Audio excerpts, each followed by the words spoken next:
Hi guys, നമസ്കാരം. ഇപ്പോൾ ഒളിവിലാണ്. നീ വിദഗ്ധമായിട്ട് മുങ്ങിയില്ലേ? ഇപ്പൊ അണ്ടർഗ്രൗണ്ട് പോയില്ലെങ്കിൽ പോലീസ് എന്നെ നിരപ്പാക്കും. എവിടെയെന്നൊന്നും പറയാൻ പറ്റൂല. അപ്പോ ഇത് ആൾക്കൊന്ന് ആറ് തണുക്കുന്നവരെ നമ്മളൊന്ന് മാറിക്കണ്ടേ?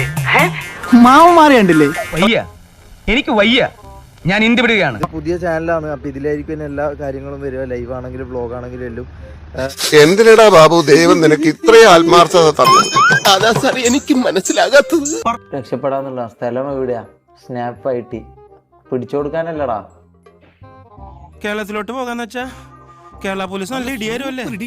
ഓ, ഇനി ഈ ഓപ്പറേഷൻ തീരണവരെ നമ്മുടെ ബേസ് ഇതായിരിക്കും. എല്ലാരും പോയി മനസ്സിലായ? എല്ലാരും ഓടി. ഈവനും കൊണ്ട് ഉള്ള എല്ലാരും ഓടി.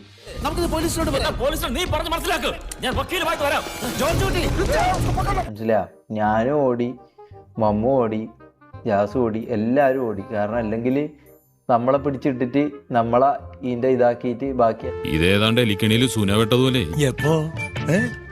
സൂന വെട്ട എടുക്കാനും പറ്റില്ല, കെണി ചുമന്നുകൊണ്ട് നടക്കുകയും ചെയ്യണം.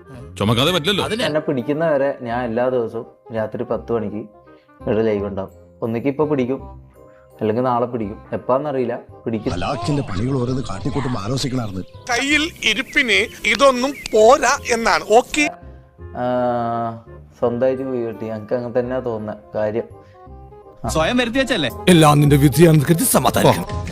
ഇതൊരു കാര്യം മറ്റേടത്ത് ഐഡിയ ആയിപ്പോയി. അവിടുന്നും കിട്ടി ഇവിടുന്നും കിട്ടി. ഇനി മരിച്ചാൽ ഐഡിയ പറയില്ല. എല്ലാവർക്കും സന്തോഷമായല്ലോ. എനിക്ക് സന്തോഷമായി. എല്ലാവർക്കും പിരിഞ്ഞു പോവാം.